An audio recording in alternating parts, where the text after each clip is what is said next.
আবু সাইদ রক্ত আর জীবন দিয়ে যে আন্দোলন, যে সংগ্রামের সূচনা করে গেছেন, উসমান হাদি জীবন দিয়ে সেই আন্দোলনের সমাপ্তির পথ দেখিয়ে গেছেন আমাদেরকে।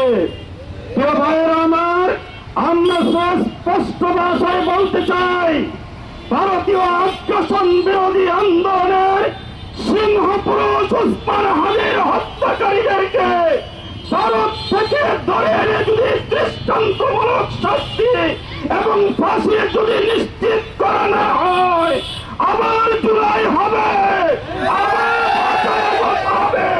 আবার লাঠি হাতে বাংলার জামাল ছেলেরা ঢাকার রাজপথ বাংলাদেশের অলিগলি ব্লক করে দেবে ইনশাআল্লাহ।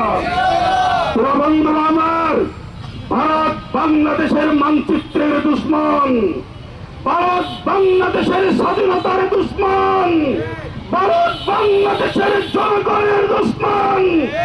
এই জনগণের দুশ্মন ভারতের বিরুদ্ধে আল্লাহ রাসূল সাল্লাল্লাহু আলাইহি ওয়াসাল্লাম ভবিষ্যৎবাণী করে গেছেন যে দুই শ্রেণীর মানুষ কিয়ামতের মাঠে আল্লাহ রাব্বুল আলামিন বিনা হিসেবে জান্নাত দিবে।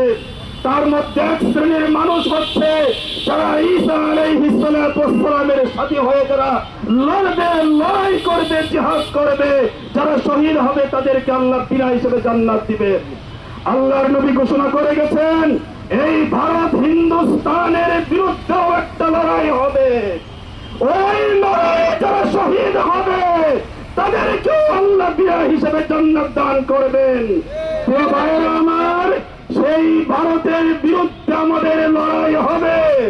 সেই লড়াই যেদিন বাঁচবে, বাংলাদেশের দল, মত, জাতি, ধর্ম, বর্ণ নির্বিশেষে সর্বস্তরের জনগণ শহীদ তিতুমিরের মতো পাশের লাঠি হাতে দিয়ে ভারতের সকল আধিপত্যের কবর রচনা করবে ইনশাআল্লাহ।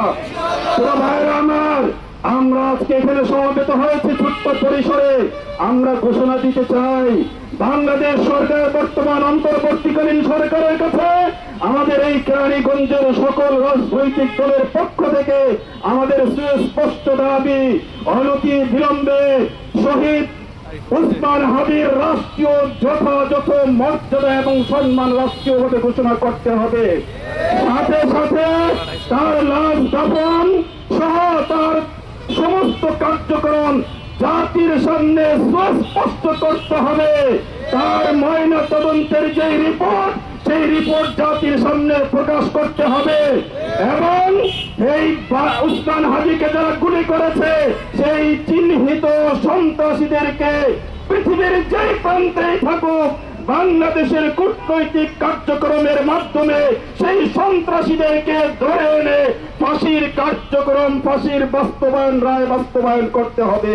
প্রিয় ভাইয়েরা আমার, এই আন্দোলন সংগ্রামে আগামী দিনের সকল কর্মকাণ্ডে আপনাদের স্বতঃস্ফূর্ত অংশগ্রহণ কামনা করে শেষ করছি। নাসরুম মিনাল্লাহি ওয়া ফাতহুন করিব ওয়া বাশশিরিল মুমিনিন।